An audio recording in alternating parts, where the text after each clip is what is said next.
The following is a Go Open Data presentation.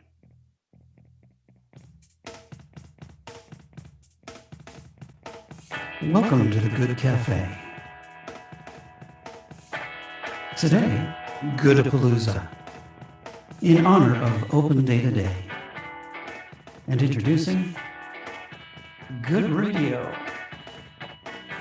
with an open data playlist, plus videos from our GoodTube YouTube channel,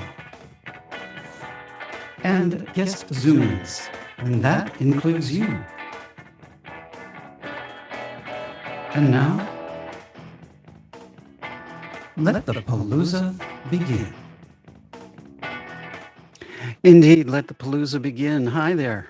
Welcome. It's Saturday. It's March the 6th, 2021, and that makes it the 11th Open Data Day. I'm Keith McDonald. I'm your barista. I guess we could call it a Good Cafe brunch, if you like. I'm also Director of Communications for Go Open Data Association, and we wanted to celebrate the 11th Open Data Day, and it's international. I wanted to give you just a brief history around the open data arena. It actually started in 1995. That was the first reference, at least that I could find, to open data. And then fast forward to 2007, and there were 30 folks who got together in San Francisco, and it was around election time then, and they were hoping candidates would start releasing their data. So that was really the beginning of the movement, if you like. Fast forward another year after that or so, and cities started to release their data, including San Francisco, New York. That was in the United States. But in Canada, we weren't very far behind at all, as a matter of fact. We had Edmonton, Vancouver, Ottawa, City of Toronto, Montreal, and then some of the smaller cities started to release their data as well. And it goes across the world. I'm just going to show you, in fact, the map of what's going on with Open Data Day today. You can see here, by the way, I should mention, if you want to get the full advantage to what I'm showing, make sure you're on speaker view, and then these will come full screen for you, such as this. And you should be able to see it full screen. But this is the website for International Open Data Day, and they do have a map, so you can see all these little spots showing up. That is where activity is happening for Open Data Day. And actually, it varies from year to year how much activity there is. In past years, we've had coverage in more places than we see here today. And in fact, if we zoom into Canada, we can see that, let's get Canada there. There's not too much going on here in Canada today. What we're going to talk about is a couple of things. Right after us, the Canadian Open Data Society is doing a session on advocacy for open data, and we have a guest coming in to talk about that. And this is us here listed, GOOD-A-PALOOZA, which is nice to see. But you can just see various things are going on. And when we talk about it being international, it really is. We've got things in Mexico, down into Argentina, over here in, I guess that's Brazil. Shows my lack of geography here, but in the Sudan, oh my goodness gracious, even further afield, Australia has some things going. Absence of China this year. China, believe it or not, does have an open data movement, and I've got a clip that I'll be running a bit later in our GOOD-A-PALOOZA that demonstrates the beginning of open data anyway in China. So lots going on around the world, and we're pleased to present the GOOD-A-PALOOZA, which is a first event. I was actually thinking we might have called it Goodstock to play on Woodstock, but Woodstock isn't as often as a Palooza event, if you think of Lollapalooza. So we'll save Goodstock for a real major, significant thing, maybe when the world really does worldwide start releasing their data. So what we're going to do today is actually run a number of things for you. I wanted just to do just quick housekeeping, which I like to start the cafe off with, just to let you know we are recording the cafe today, and that's going to go up on our GoodTube channel, which is something we've just started. And let me just have that in the background there. I can show you the GoodTube. We're going to be running our videos from GoodTube. There we are. So that's how that's going to work. So that means you are being recorded, and we'd like you to be involved, though. So I'd really like you to leverage your camera and sound if you want to come in and talk to us. You can always use the chat and QA as well, and I'll be monitoring that. You can see in my background here, I've got a monitor here. I've got another one right here that you can't see, and another one right in front of me, which is the actual live program. So I may from time to time be turning around and looking, but it doesn't mean that I'm not following if you're out there listening to us. So what I wanted to start off with, though, is what I'm calling GOODradio. And this is actually the whole concept today is a bit like a live radio show, and we happen to be capturing it on video. So if you're a Howard Stern fan or talk radio type things, it's really that's what I'm looking for, and hopefully you'll want to engage and talk about some of the things that we're hearing today. We're really going to go into the past a little bit and talk about what's going on now, the starts of Open Data Day, and then what's going to happen, as I said, with CODS. And also there's a hackathon tomorrow that we're going to talk about with one of our guests. So if we move into the radio part, let me just get my iTunes opened up. And I'll just show you the full screen here. No, that's it. So I've developed a playlist of 10 songs, actually, that I thought were applicable to what we're going to talk about today, and two of which actually relate directly to open data. It's really not a wide field of songs that have been written directly about open data. This first one that we're going to kick off with is actually about a person who works in open data. The song is called Andy's Theme, and the person who wrote it used to work in open data. It's Dan Barrett, and he's based in the United Kingdom, the UK. And he had a colleague who was active, and I guess he actually writes a lot of songs about his colleagues at work based on what they do. So this one is called Andy's Theme, and it's a really nice song. I think you'll love the ending especially. So we're going to start Good Radio off with Andy's Theme by Dan Barrett. Let's give it a go. And I'm going to actually use the visualizer here. So this is Andy's Theme by Dan Barrett on Good Radio.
Okay, so that's Andy's song. I'm going to save that next one for just a second. That's the other open data song. Oh, come on, stop. That's iTunes for you. Okay, I think I'm back. Here we are. So kicking off with Andy's song, I really love the ending of that. It's open data and you can save the world. So if you think about it, you can save the world with open data. And hopefully we'll talk about why later. Just checking to see who we got going on here. We got some participants and attendees. That's nice. Welcome, welcome, everybody.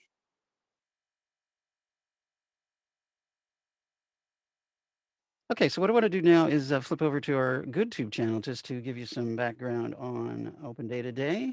And this is available on YouTube. It's GoodTube.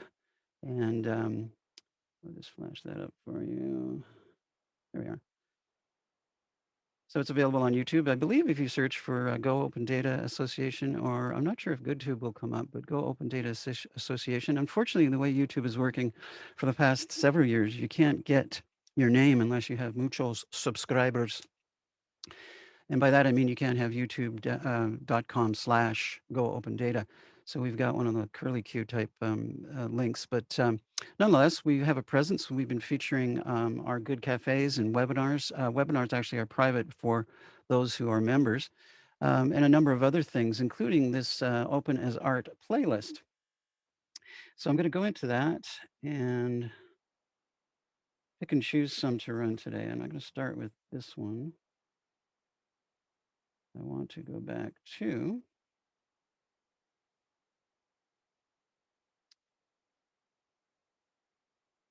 can see I've got quite a few listed here. It goes back to 2014, which was one of the first open data days that Ontario was involved in. And I thought I had it listed up. Yeah. Oh, yeah, here it is.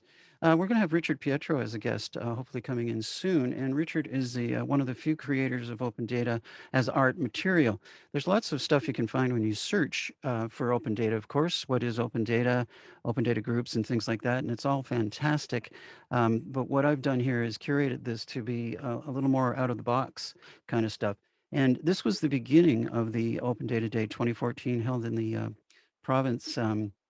One of the rooms, I think it's mentioned here. So this is what Richard prepared for that as an introduction. And it also gives a name check to some of the people involved in those early days. So I thought it might be a good way to start rather with our YouTube channel.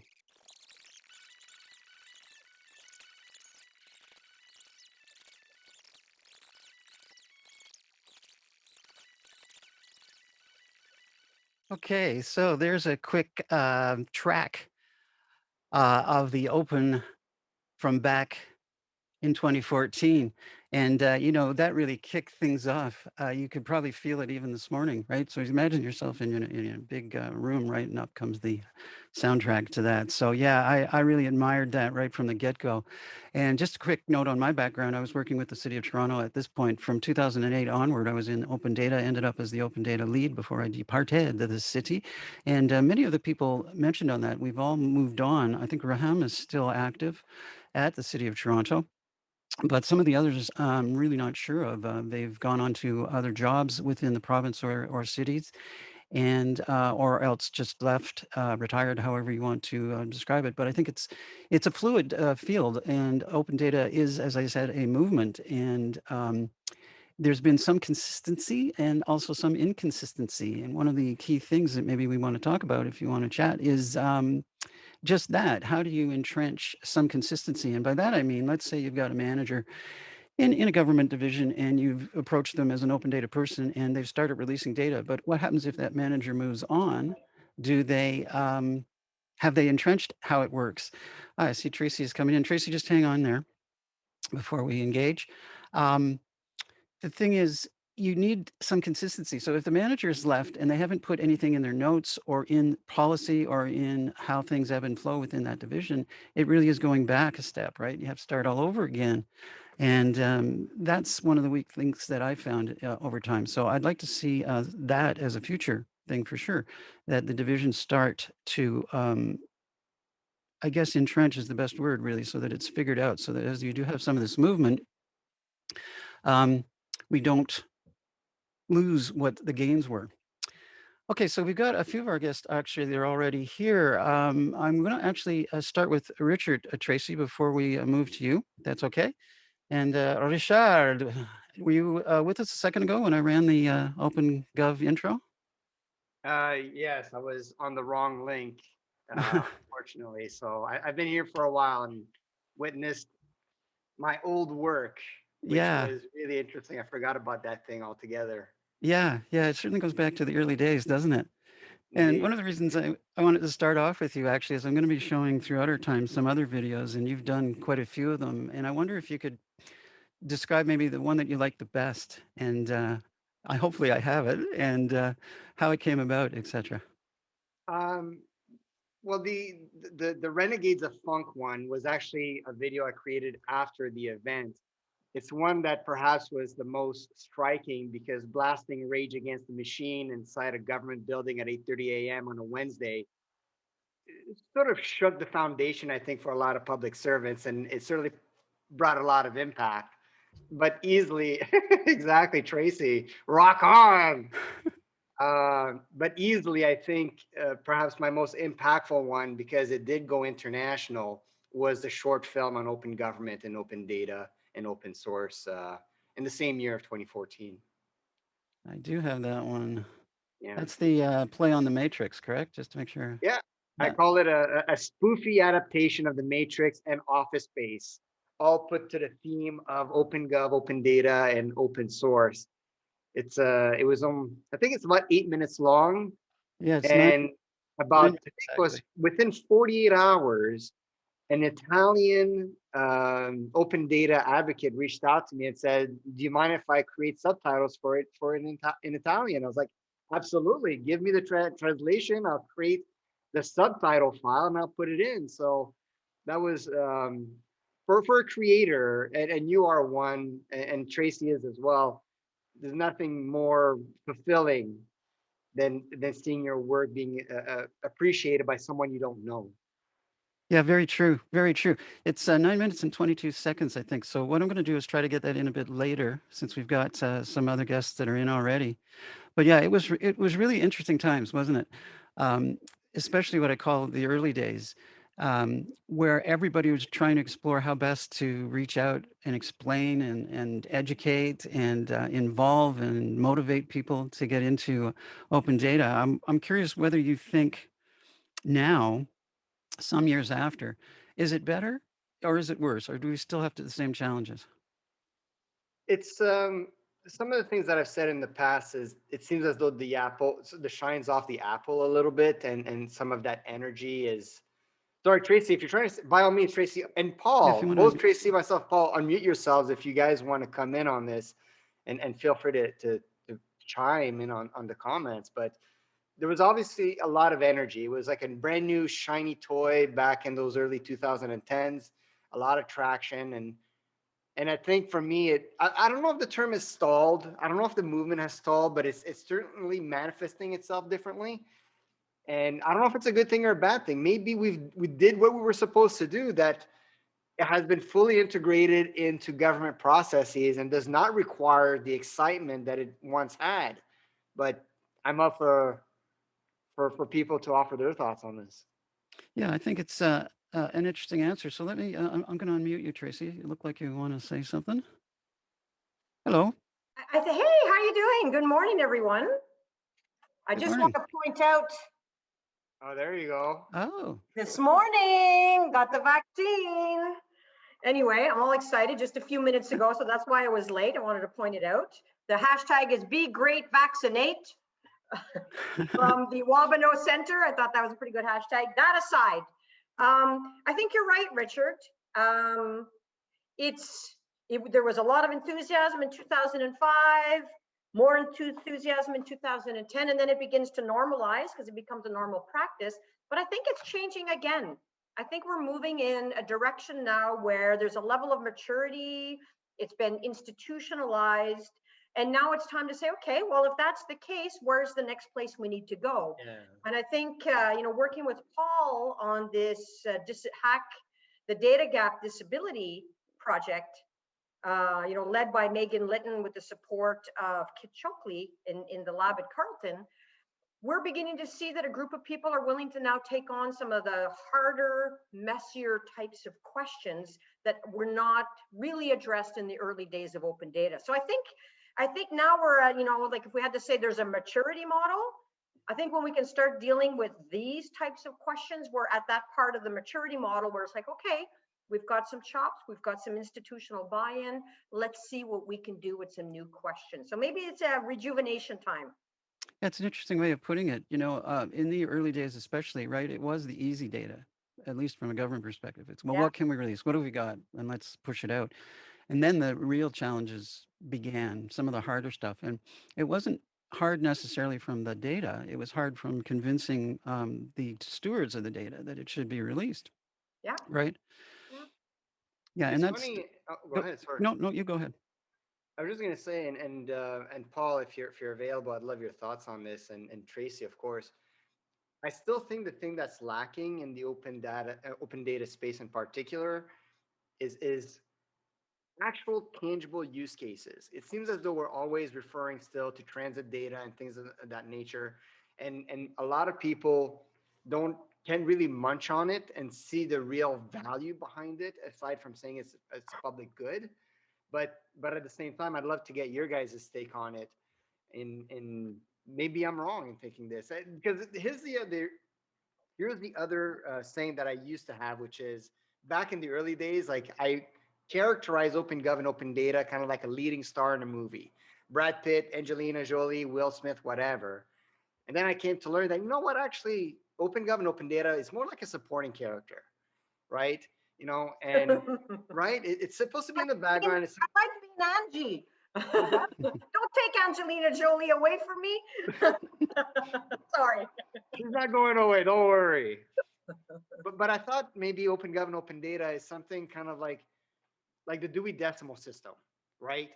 It's essential in providing libraries and keeping things in order, but only really a handful of people know about the Dewey Decimal System and how it works and how to use it.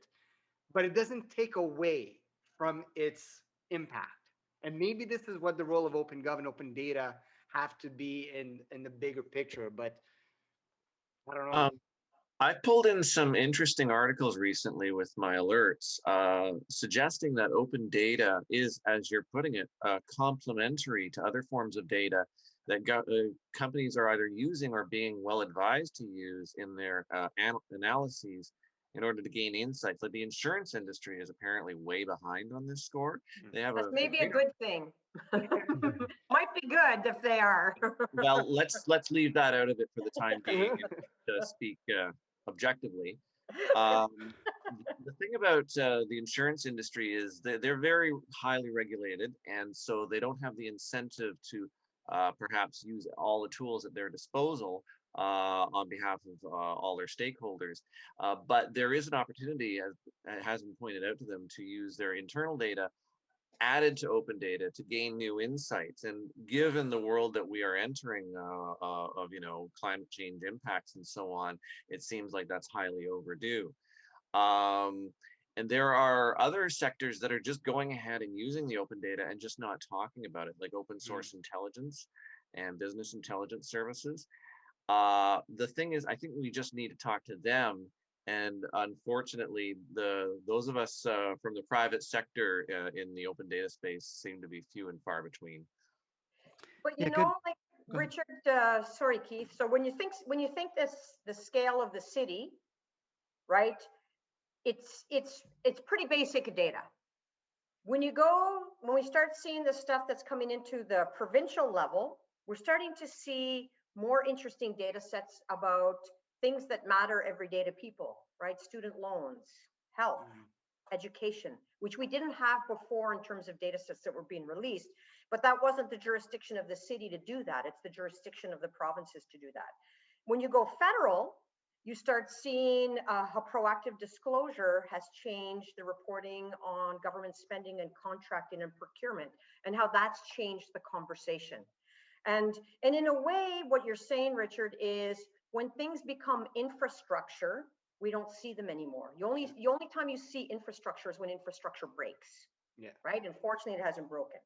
And then you start seeing also at the federal level, we're starting to see a lot more budgets being made available that weren't being available before. The door now is being opened for beneficial ownership, where we want, because we're realizing that we want to track money and we want to track where spending is. We want to know who the owners of companies are. We haven't opened the corporate registries yet at the provincial, territorial, and federal level. And that's been one thing the multi-stakeholder advisory group has been pushing towards. We want those types of databases open so that we can start looking at financialization, investment, foreign property ownership, and money laundering. And that conversation is happening at a federal level. And then when you go global, you start looking at spatial data infrastructures, right? You look at the Arctic spatial data infrastructure with all its climate change modeling. That's not only open data, it's open science, it's open source, it's open specifications, it's open standards. It's thousands and thousands of communities that are operating in that. I think the other great example of that is GODAN, right? With a very specific community, food security and agriculture globally. Very standardized, practical data packages, bringing the conversation to a whole other level in that community of actors looking at big productionist agriculture. So it really depends which scale you look at and which sector you look at that you begin to see where it's traveling. Where it hasn't traveled very well, we've seen it during the pandemic, is it hasn't traveled over to public health very well. data are being made accessible. Excellent.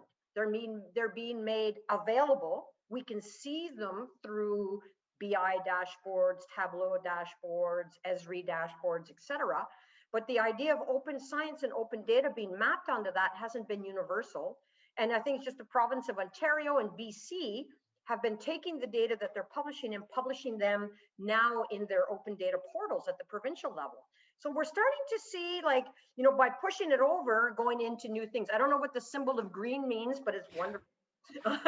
You've gone green from your camera. We've talked about that before in our own Okay. conversation. Yeah, you're green. Yeah, you've gone green, which is very lovely. Green for go. Now he's gone. Anyway, I Said think you're right, but in another way, where it depends where you look, what you look at, and what you're paying attention to. It's normalizing in universities. And when you go to some First Nation communities, they're going, well, if we have ownership, we have control, we have possession, we can decide if the data ought to be open. Open by default doesn't work when it comes to First Nations, Métis, Inuit, and that makes sense, right? Because you don't open by default. You have to have buy-in, you have to have sign off in those conditions. And that makes perfect sense from a cultural, historical, reconciliation kind of perspective. So there's nuance coming in. I'd like to throw something into the conversation, and this is something I actually wrote a number of years ago, which is, you're right, open by default is, I don't think, the way to go, because there are too many, it's too hard, I think, to be perfectly honest. But what we need to change is behavior. And I wrote a post through the Open Government Partnership a few years back, and I called it Yes by Default. We need more courage, I think, in government to say yes and try things in a safe way. And too often, I believe, and we talked about this as a group, just as a community, that the bureaucracy is designed to be safe. It's designed to maintain the status quo for the most part. And it's really hard to move things forward for a number of different reasons. People move all the time. There's no institutional memory. There's performance metrics are often geared to keep things safe and status quo like. And for me, yeah, open by default, it's a great soundbite. I have not really sort of seen it in action, because to be perfectly honest, with the province of Ontario, you go on their open data portal, there's a lot of great stuff, and they tell you, well, can't have that. Yeah, you're telling us it's open by default, but you're telling us why it can't be open by default also. What I'd like to see more is yes by default. Let's try this and do things differently. I think you reveal that too. The idea of maybe the name isn't absolutely correct, right? When is open data not open? When it's not. And quite a lot there, you see that you can't release the data for one reason or another. So sometimes I think when we pretend maybe is too strong a word, but we advocate for open, of course. But yeah, you can't release everything for one reason or another. Some sites are better at articulating why certain data can't be released. I still say that open data is a lot like going to a nude beach, right? Not everybody wants to go. And we don't so always want to see everything either. Yeah. right on. That's why I think the analogy is pretty appropriate, right? And there are some very I will there's not some open data confirm sets nor that deny that I haven't been to one. That's a great analogy. So I think, yeah, these issues have been around even since the beginning. However, the difference is, I do think where we've progressed a lot is what I'd call, back to the word housekeeping again, licensing, right? Yeah. Privacy issues are really more or less resolved. We understand what it means to release private information, and that's one of the reasons why you sometimes don't release data, right? So all that's really resolved. So if you're starting an open data initiative now, you don't need to reinvent all that. It's there. There's some really valuable legacy that exists. Some good hard work was put into it. So that's a real advantage now, for sure. Not only that, I think the province just announced recently, right? They've federated up to the feds their data. And that was something that we were looking to do a long, long time ago, back in the 2010s and 11s. We were talking about it, and it was more than talk. People really wanted to do it, but look at how long it's taken to get to that point, right? And I was talking to Denis Carr earlier in our cafe on Tuesday, and Denis was saying that he's been talking to Christine from the province about getting their data up to the province, which could get it up to the feds. So, this is great. I think what we're going to see is a bit more rapid movement now, since there's a precedent, and all that's fantastic. Standards. right? Standards and interoperability and people talking with each other and spending time with each other to realize that there's mutual benefits in doing that kind of work, and why not try doing that kind of work. But where it would be really interesting to pick up on your premise, Richard, is when we get into things like smart cities, and we start getting into things like precision agriculture, and we start getting into very large, complex technical systems, and what part of them ought to be open and which parts ought to be deliberated with the public, and how ought not just the data be open under what conditions and aggregated and so on, but also how ought the systems be built, procured, maintained, understood? Should they be fair? And I think the other conversations we're starting to get into in the open data community, which makes me super happy, because in the early days, there was never a political discussion. It was a very instrumental discussion about form, format, function, real time, licenses, etc. Now we're starting to get into, okay, well, what about bias? What about surveillance? What about invisible people in data sets, which we're seeing right now, right? We're seeing disabled people invisible. We want to track more equity-based data. Then how do you do that? Not just as an attribute, but to eliminate racism and sexism and anti-Aboriginal sentiment.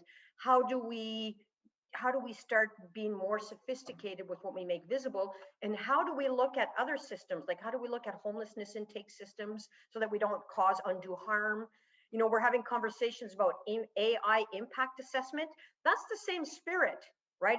They're often the same people, but it's often the same ethos of bringing in a much more nuanced conversation to our data space. And that makes me really happy to see that, because now we're capable of having those conversations because we know more. So if we think, 2004, 2005, here we are in 2021, 15, 16, 17 years, depending on which day you start counting from, that's not bad. It's still, is it slow? Yeah, but things are slow anyway. Is it relatively fast? Maybe. Because the technology is changing as we change and as we gain knowledge and as we get experience. And I notice we all have a bit more gray than when we started out in early days, right? So we're not getting any younger either. No, I used to say, I wanted to see Parks data released before I die. And I think they're still working on it there, but I'm not dead yet, so they've got time, right? Yeah. There's something Actually, I about wanted to segue into your hack before we actually do run out of time. We're really moving along. You've got a hack going on tomorrow, of which That's right. Good and CODS and Open North are helping support. That's right. And Go So- Open Data too. Yeah. Yep. So why not just tell us what that's about? Thank you very much. That's great. So we got a little bit of funding at Carleton from the Carleton University Rapid Response Research Grant Fund. So we got 17K.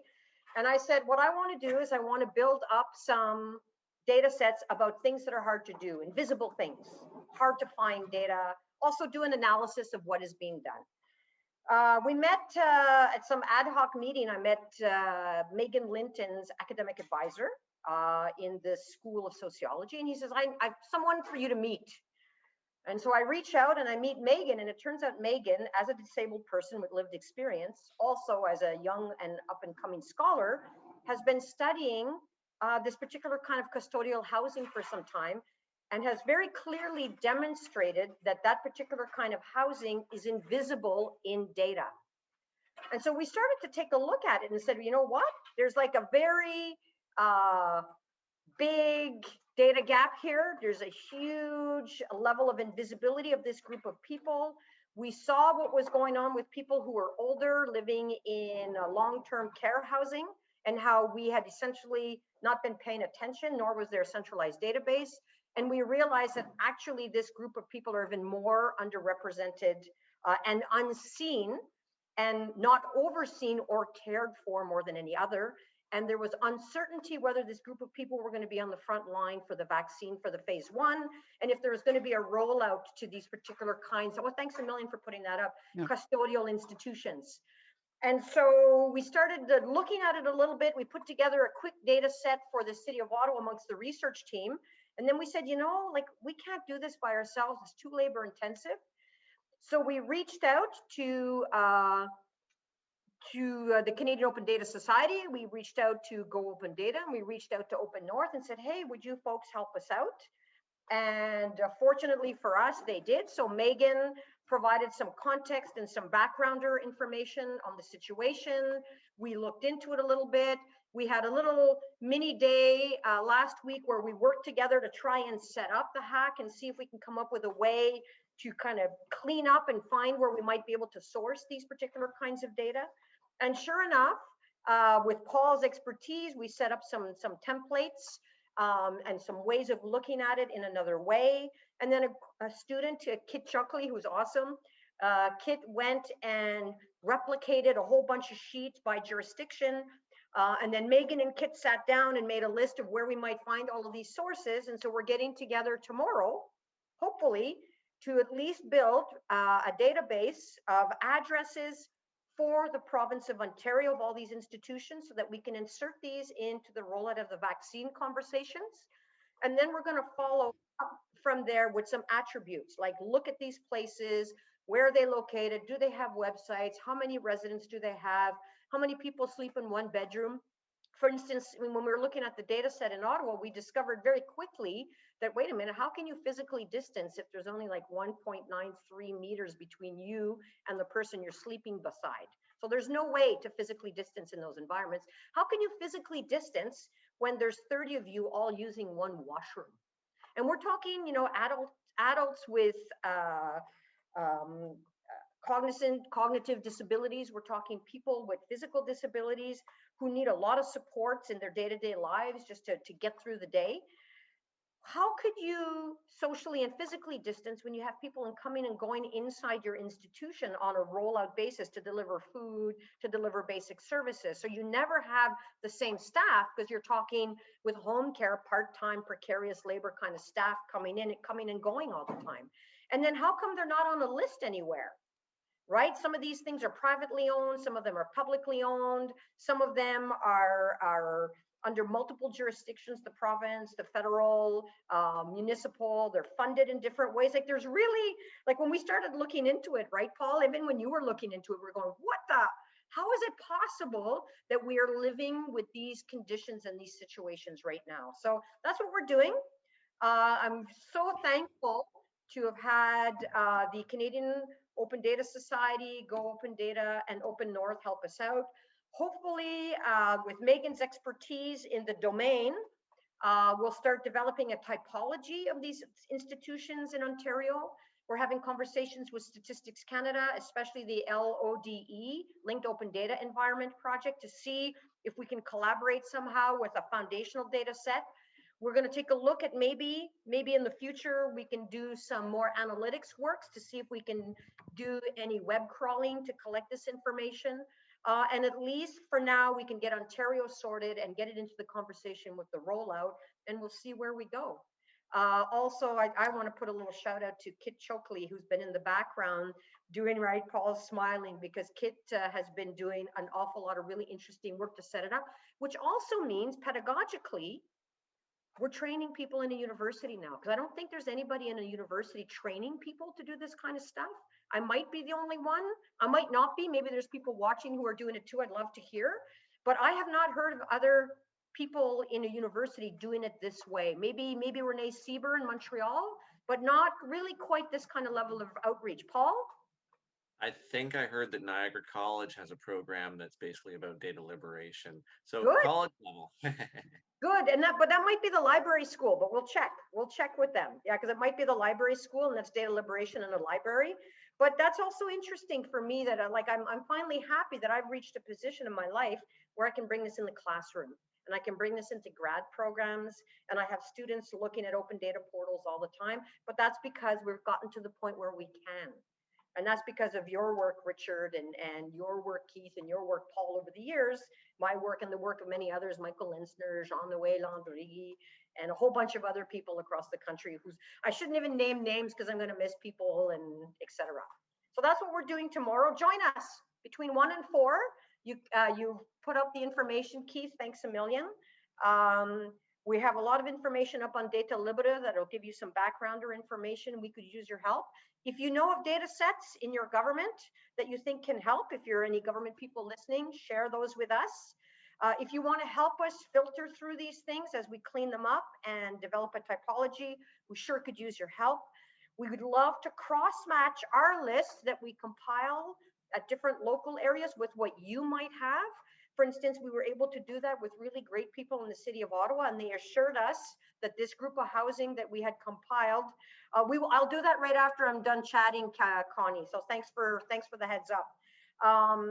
Hopefully we can, what we did in the city of Ottawa, we were able to cross-match what we had on our list with what their rollout was, and we were assured that this group of people were on the rollout in the city of Ottawa. So that kind of labor, it's labor intensive, but maybe once we get a really good list for Ontario, we can roll out for the rest of the country and come up with a typology for the country, and maybe make this an administrative data set that we ought to follow. We ought to be inspecting these institutions. We ought to be publishing the inspections related to these institutions.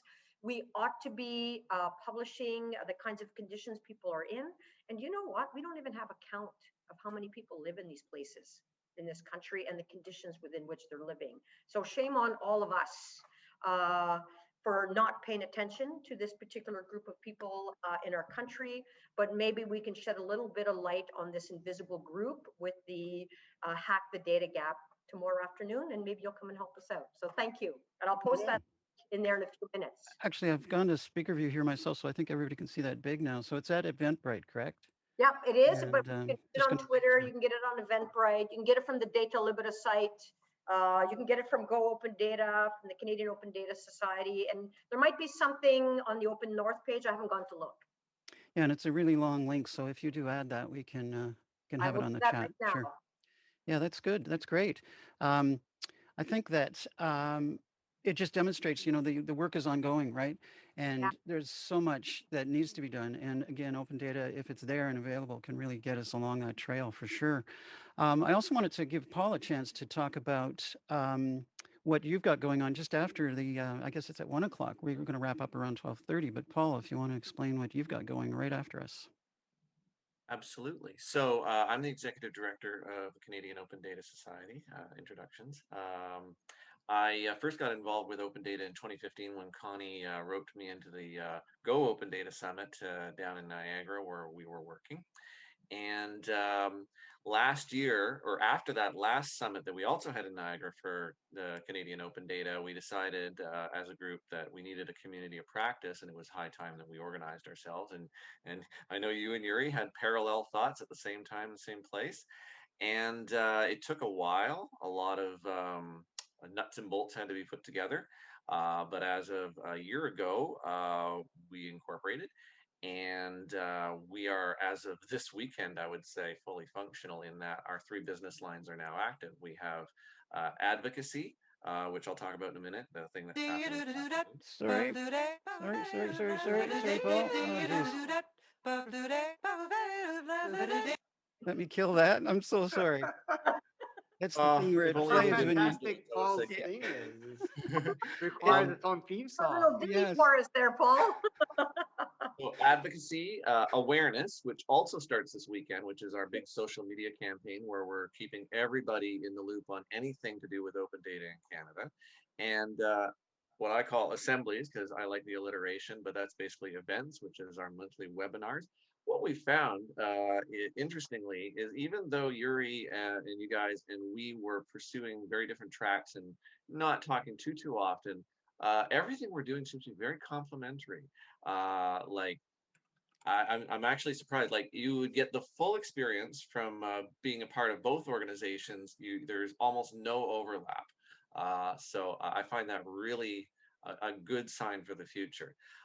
Going to advocacy, we are not, not going to be lobbying or registering as lobbyists in the near future, but there are all kinds of things that need to be spoken of, all kinds of people that need to be introduced to one another, all kinds of practices and leading disclosures, shall we say. Some jurisdictions are way ahead of us, especially in the United States. Would you, like, a lot of people like to diss the US, but fact of the matter is they are much more robust when it comes to things like tracking what nonprofits are doing. And that's actually been a help to some investigations here in Canada. So we have some catching up to do, and we have many other ways apart from lobbying in which to do it. And so we've asked, for the first time, we were really asking non-board members, officers, like new people to come and tell us what they think is important and how they want to go about helping us get it. It could be anything. It really could be. It could be the COVID-19 data. Someone signed up with us who was a leader in that effort for Canada. It could be the registries, opening the registries, as the multi stakeholder forum was talking about, I believe you said, Tracey. Yes. That's one that really exercises me, because I've wanted to trace a few people for a long time now and find out where the money was going. But there are also things that may be overlooked. We each have our own perspectives, private sector, academic, public sector, that may yet be overlooking things that could be of earth-shattering importance. So this is going to be as much a listening session this afternoon at 1 as a talking session. We will, of course, introduce the society itself more fulsomely. So if you want the full history of us, stay tuned. But at the end of the day, we hope to have commitments to proceed towards certain objectives of adoption or deliberation or disclosure with certain tactics after today, and just keep that momentum going until we have something hopefully very juicy to report this autumn. I will say no more. Well, that's great, Paul. I think again, another good example of the necessary things that have to happen to keep it going and keep it fresh. And what better way to do it than on an open data day, correct? So guys, I'd like to thank you. I think I'm going to move on to some videos and stuff. You're free to stay on the line, but I'm going to move back to Richard a little bit, and we're going to chat about some stuff. So yeah, great stuff. And thanks for coming into the cafe today. It's really much appreciated. And we'll see you down the line. And good luck with the hackathon tomorrow, especially Tracey. Thank you. Do I get to hang around? Yes, definitely. Nice. Definitely. Yeah, I think, Richard, you talked about apps and things like that. So one of the earliest things that was done back in the day, and I've got to get into my channel now. The thing with YouTube is it tends to default to a start, and I didn't want it to do that. So I'm going to go into that one. This is by a guy named Adam Schwab. One of the first things that was made was an app for transportation, the TTC. And I don't know if you recall, those locally in Toronto anyway, that the TTC was trying to develop their own app, and they weren't releasing their data. It was one of the most demanded data sets, and it took a while before I think the TTC realized that it was going to take them some time to do something internally. So they did send us the data finally, and it was just bus to begin with as opposed to trains. But Adam Schwab, a local guy who's since moved on to the Silicon Valley, produced something that he called Rocket Radar, I believe. So I'm going to run this clip right now. And you can see just a simple application, and it does demonstrate the idea of, let's get that on the screen, the idea of if you release it, they will do something with it. So this, again, is a bit of a historical thing.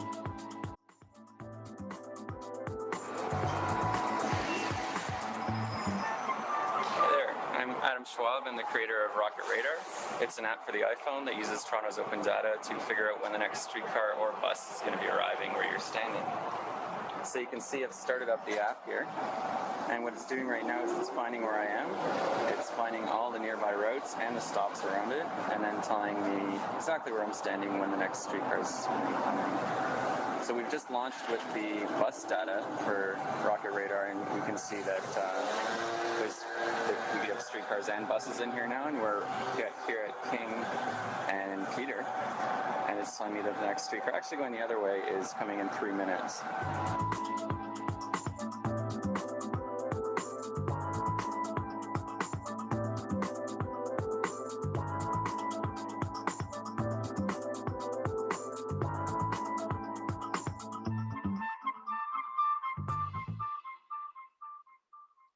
That was one of the key points too, the idea of having to read your on the post, right? When is the bus coming?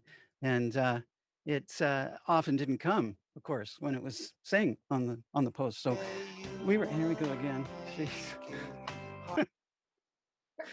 Tom Petty. He's not on the playlist, but he's a good guy. Yeah, so the idea is that if you build it, in some ways they will come, not always, but certainly right now, if you now fast forward from when that was created, there's all kinds of apps, and some are really quite spectacular with the train data, which was a really huge augmentation of available data, right? Because now you could get beyond buses, so you could really track your route from the bus into the subway itself and streetcars too.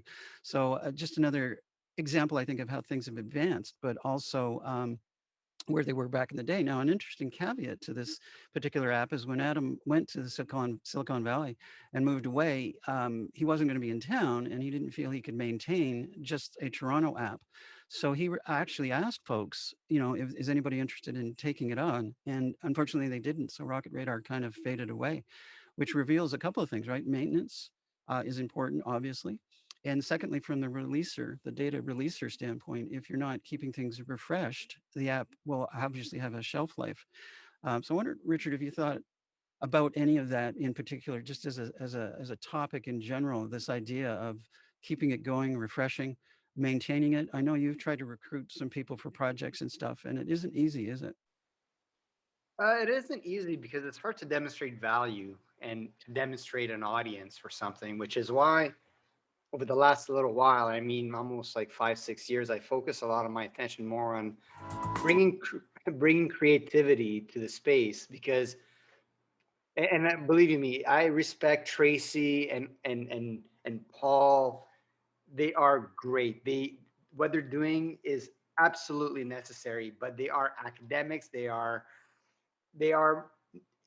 definitely academics, but for something to catch fire, you need to have the masses involved. You need to create a foundation of people that are going to push things forward to prove to the politicians that they want it. And if it's just going to be the small group of people in Canada that are neck deep into the regulations and into beneficial ownership and all that kind of stuff for not, well, probably not, you might not be an academic, no, but you're definitely a heavy duty practitioner. I'm talking about students. I'm talking about the person who go home on a Saturday or a Monday or whatever, and they're literally looking for things to do that is not civic engagement. My thing is we lack creativity in open gov and open data. We're pushing for something. We know that it's needed. We know that it's good for society, but we don't know what to do with it when we're going to get it. Sort of that Joker thing, right? We're dogs chasing after cars, but if we were to catch the car, we wouldn't know what to do with it. And I think a lot of it is part of that, which is we're lacking. I'm just repeating myself at this point. I want to see more creativity with what we can do with this stuff. So like this, we can prove the value of open gov and open data to a wider audience. I think it's such a good point, Richard, because if you look at, let's say, the competition for it, a lot of money goes toward public relations, marketing, that kind of stuff, and even in government, right? They're with COVID, for example, they're releasing videos about wearing a mask, and they're doing some stuff on vaccination and things like that. There's let's say creative effort behind these messages, and open data has really never had that luxury. So in scanning for product, for open as art in particular, a lot of the stuff is generated by citizens and stuff. There are some things that have come out from governments that are good, but it isn't voluminous, if that's the right word.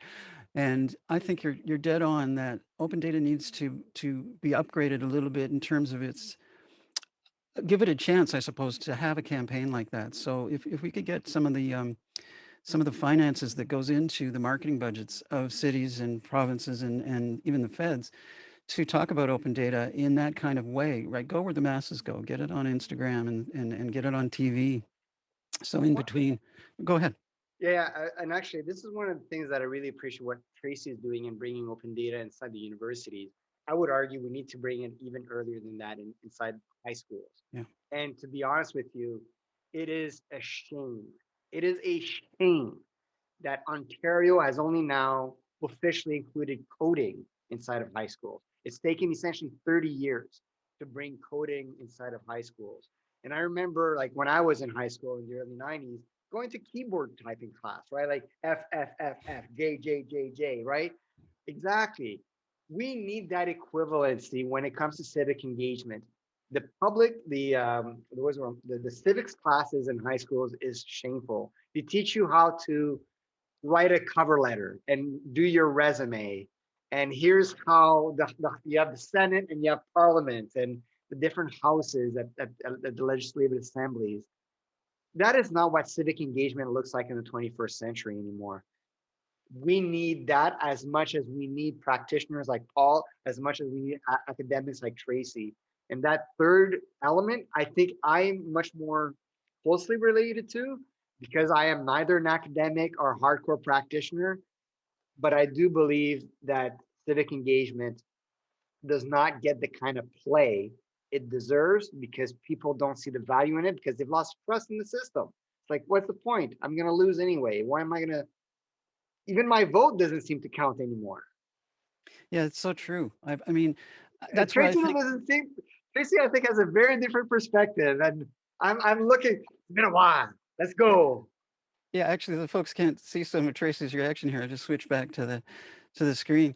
I think, though, it's true. Open data's never had its chance. It's kind of like the little engine that could, and it's respected in many communities, even in government, right? But I know, Richard, you and I have talked about the one step forward, two steps back, right? For every good thing that emerges, let's say a politician does something, they've done something and they don't release the meetings notes, and they usually do, and they don't in this case. It's a perfect example of, transparency is only as good as it is if you are transparent.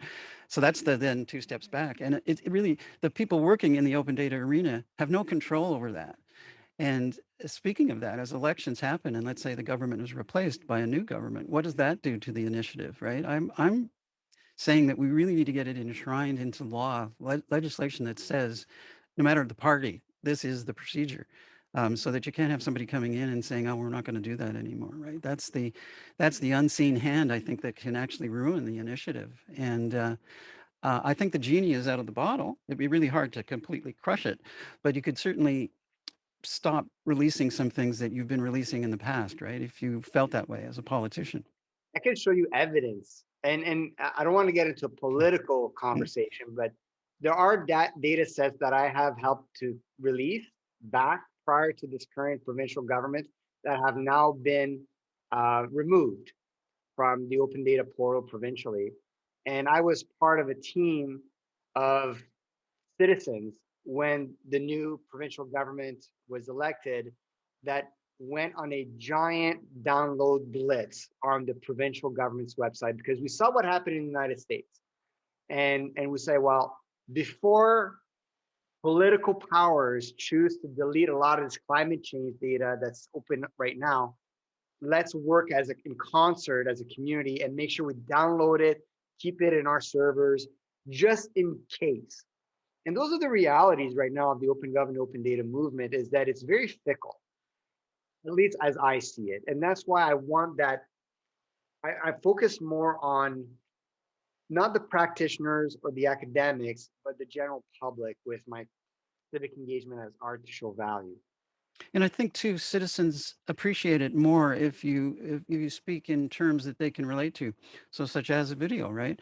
I mean, it's no secret. That's why governments advertise as well as companies and so on, right? It's effective, right? And They just advertise the things they want. yes, yes, Right? Let's not forget that. yeah. They advertise like military recruitment. They advertise COVID. They advertise things like, I can't even think of what else they'll advertise. Vision Zero, maybe they'll talk about it. But that's about it. They're very picky about what they choose to market. Yeah, and I think that's where open data needs to, be brought up. And I think the best rationale for it is what open data can do for all the other subject matter, right? Homelessness, even COVID, as we've been talking about.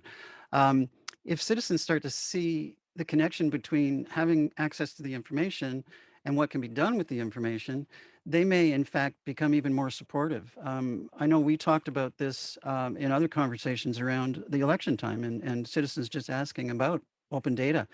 And I know you did, and I did, and often the answer was really one of those, well, I'll get back to you on that. So it's not quite high enough on the radar of a lot of politicians in general.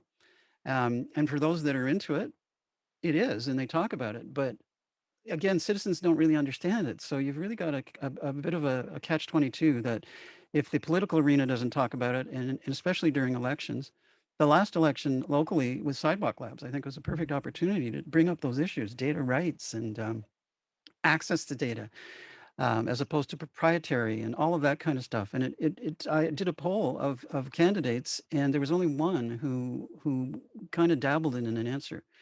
And each time there's an election, we certainly have an opportunity to talk about it. And it's one of those things, though, that doesn't really resonate. And you might see why, there's a lot of other issues that are immediate, climate change, et cetera, that people talk about. But I'd love to see data being introduced into that conversation. Um, One of the things you see often is people are using some data, and not everybody has access to the same data. So even a deposition to a council or something, if people aren't all using or have access to the same data, it can be quite a confusing conversation. And sometimes what happens is the government has the data and they're not releasing that data. So you really can't be an informed part of the conversation if you're not using the same data that the government's got. Or it could be a company that's bidding for something has data that they consider their own data and they're not going to release it to a competitor. But the world might be a better place if we had that kind of access. And, And you know, that's a terrible sales pitch. yeah. That is we've been doing it for a decade. I don't think it lands. It lands with a very small group of people, but open data making the world a better place, I don't think it lands. That's And like you're right. And it's Ringo Tracy, Starr, peace and yeah, love, peace and love, yeah. But Um, Tracy hit a great point. And Paul, like it becomes an issue in advocacy, it becomes an issue of like application, like smart cities, things that people can recognize and see and use, and it directly affects their lives. true. Tomorrow's exercise will be, I think, seminal in this regard. We are making invisible people visible, Yeah. vulnerable people. We're trying to save them, save their lives in this prosaic way, you might say, but we are, and we need to know what's being done in our name. Like journalists, even in Canada, we have some good journalists, and they're doing an amazing job. Like the McLean's article on the correctional system was absolutely gut wrenching. And if I just had a temperature sensor inside each of our prisons, that would eliminate a lot of, and that should be open data, right? Like things that people would overlook, but the aha light, you never know when it can come on. We have to try every angle. We have to try every gap, as it were. Yeah, I think that's all part of the conversation. Absolutely. And I mean, what it comes down to is like, if we had, let's say, a prime minister, premier, mayor, and we saw evidence of that when David Miller really launched open data in Toronto. Had it not been for David Miller, I don't know when Toronto would have gotten into it. I'm sure they would have, but I don't know when. David Miller decided not to run. Rob Ford comes in. John Tory replaces Rob Ford. There's never been the same advocacy on behalf of the office as there was with David Miller. So even that is an example, I think, if you have a real strength behind it, such as the chief in charge of the city, right, it can happen. And that's where I think it goes back to getting it legislated. I like the idea of even like equity, right? Access and equity. There's a separate office in all the cities in the province, right? That makes sure you're on top of these things. So it would be great to have an open data office. Tracy, you want to come in, I think. Well, I was just thinking of the G4+5, Yes. right? So the G4+5 was founded in, I don't know, 2006, 2007 or something. I can't remember. It was like Yeah, it was more GovTech thing that I was 2009. at. And It actually, continues to function. It's grown. I think there's about 20 people who sit on it from 20 cities across the country. They meet every single month at a round table to discuss a variety of issues, standards, portals, et cetera, activities they're doing.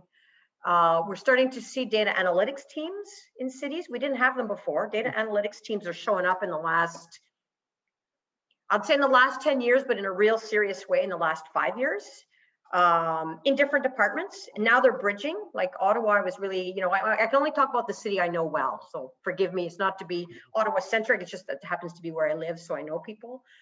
I was very interested to see that the data analytics team is spanning into social services. So they're the smart city team, but they're also the social services team.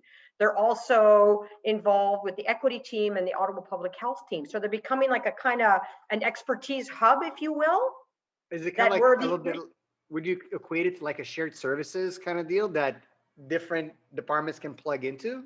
I don't know enough about how they organize, so I won't speak for them on that because I haven't looked at that. But I do know that because there's a level of expertise there, they're called in to do stuff, or they're called in to help develop capacity in other areas. So if you think like the OPH, Ottawa Public Health, didn't know how to set up a dashboard, why would they? So suddenly, within a month and a half, people had a dashboard up. And they were publishing data on a particular cycle in a way that they had never done before. Suddenly they'd become very public facing in a way that they had never done before. And that was a combination of the data analytics team, the open data team, right? Because the open data team grew into a data analytics team that collaborated with the smart city team that interfaces with the IT subcommittee and all these other things. So like you're saying, they're kind of normalizing. So they're humming along in the background doing this really interesting work. Same for Edmonton, same for Calgary, same for BC. Like also we think some people move, they leave their jobs with the federal government and they go to BC and they become chief data officers. And they bring what they know about open data within that file. Or they bring what they know about open data under digital strategies. Or they bring what they know about open data under open government roadmaps or open science roadmaps. So we're starting to see different ways that it's showing up. So you're right with the groundswell, Richard, but it takes time for people to know that. Like I look at my students right now. One student is looking at Doors Open Ottawa and said, well, accessibility is a binary. It's accessible or it's not, but it doesn't help me make a decision if I'm in a wheelchair.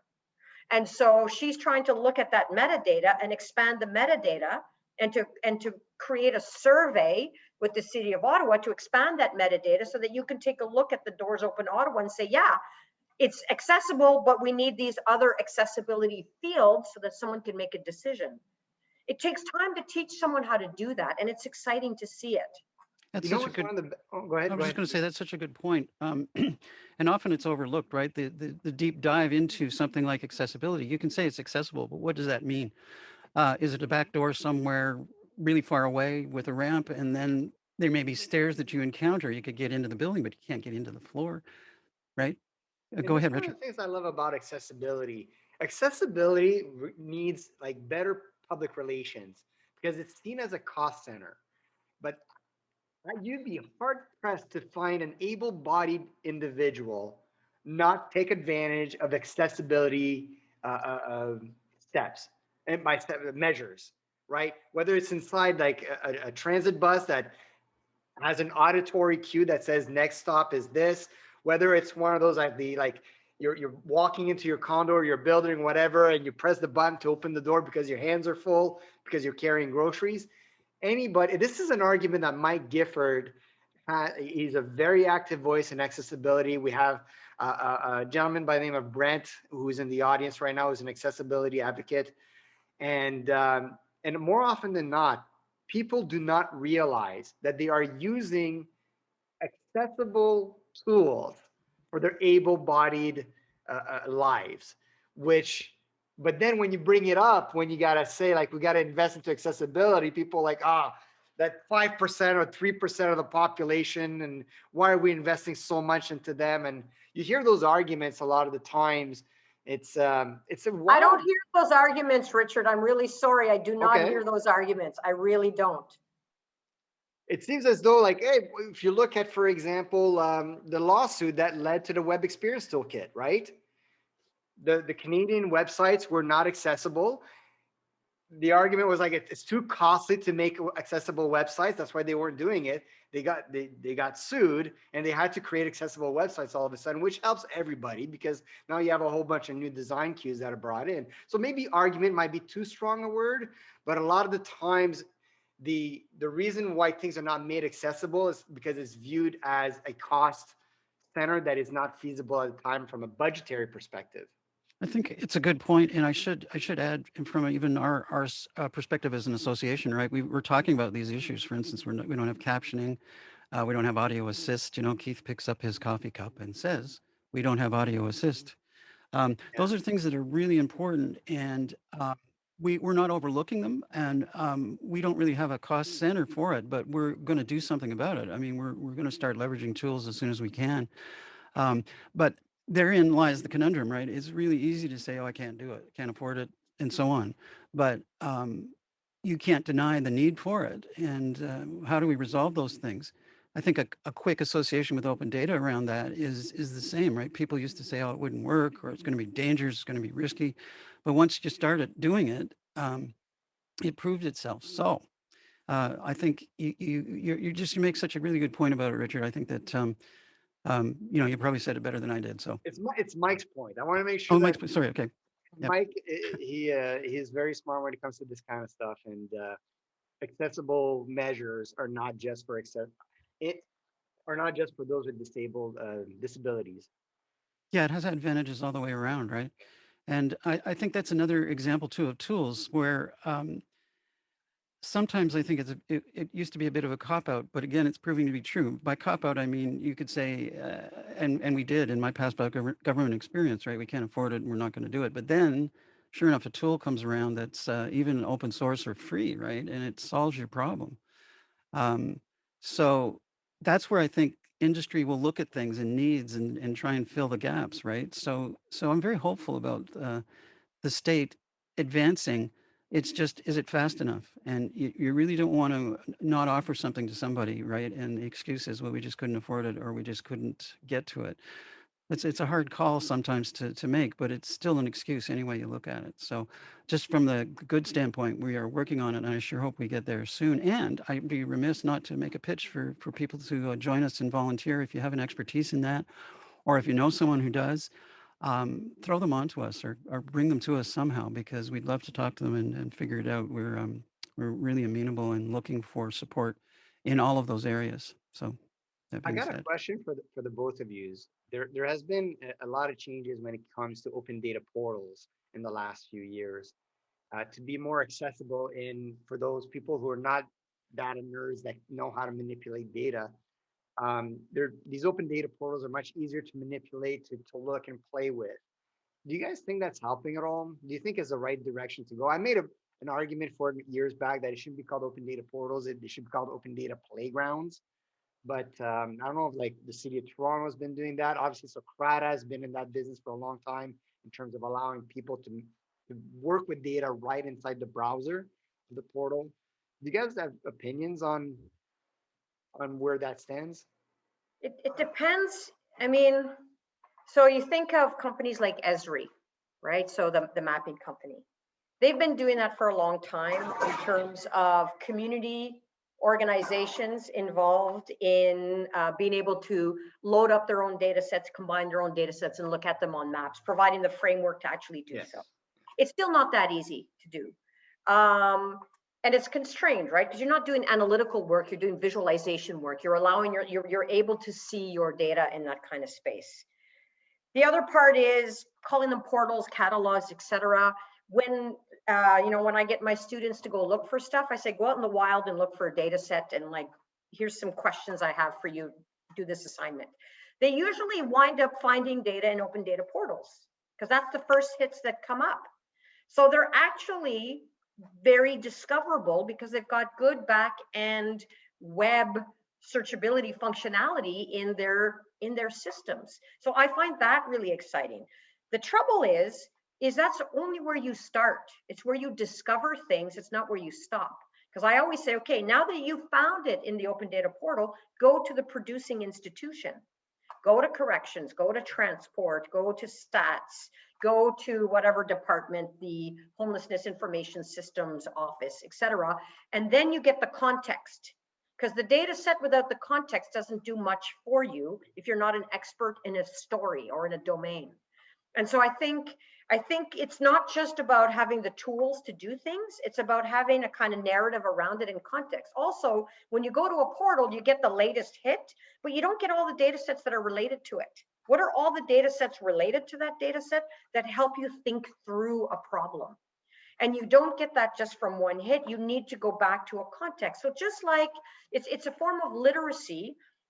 It's a form of data literacy. It's a form of media literacy. It's a form of scientific literacy that we haven't quite evolved into yet. And I'm like, it's going to take us some time for the public to get on, to know how this works. I mean, people are having a hard time distinguishing misinformation from disinformation, let alone understanding what a good data set is from not such a good data set, and one that has good quality parameters. So I don't think it's a good or a bad thing. I don't think it's excluding people. And I personally, and this is where it's always fun to hang around with Richard, I think it's okay that not everybody knows how to do this stuff. Like, I don't go hang around in the physics section of the library. I don't, because I don't know what's going on in those books, right? But I want those books available, searchable with the Dewey Decimal System on steroids, right? Through a really good catalog and a university catalog, because that's what they're called. And then if I want to go to the physics section and grab something, I can, but I'm going to need an expert to help me interpret that information because I don't know how to interpret it. And that's kind of where open data are at this time. And it's growing in terms of knowledgeable people, but it's going to take some time because it's complicated. It's still technical space. It's still government space. It's still not everyday parlance in everyone's conversations. Like you say, it's not in the high schools. But I also want people to like know the context. You have to, so it takes people a long time to know, like, oh, I found a transportation data set of accidents, but it's 1996. Is that the latest one? Probably not. What are the variables? Where's the data dictionary? How are these things defined? Who's defining them? Have the definitions changed, etc.? Right? Those are questions you have to bring to the table. It's funny you bring that up because the argument, sorry, real quick, the argument is Wikipedia, right? Sure, use Wikipedia. It's a great tool for research, but check those footnotes. Check where those resources are coming from. And we need that kind of literacy when it comes to data. Yeah, I was just going to add to the answer. I think the original question of a playground, I think, is good. The dimensions or layers and levels of the playground, though, I think are interesting too, right? We used to talk about having separate places for people to go on what we'd call the overall open data website, so that if you're trying to do something for everybody, you really can't do it. Like, you've got the novice, you've got somebody who's really elaborate, understands the kind of thing. You've got people who are heard it, but they don't understand it. So they would really be like looking for some kind of open data one-on-one category. And how do you service that? So a playground is interesting because that's a place where you could go and literally play, but you'd still need some of these periphery things, I think, that Tracey's talking about, right? That help bring people's literacy up on all of that. The Amazon, like, you bought this, you might also want to buy this, or other people bought this or downloaded this data set. Yeah, very true, right? I think it's it's been really interesting conversation. Originally, we were going to end at 12:30. I want to continue because I want to run more videos before we wrap up completely, just to get that, because there's some really valuable stuff out there. And back to the idea of International Open Data Day. Yeah, one of the things I think that's so interesting about having a day like that is it's a chance to do what we're doing, really, which is to talk about it, to do something toward open data, such as the hackathon that's coming up.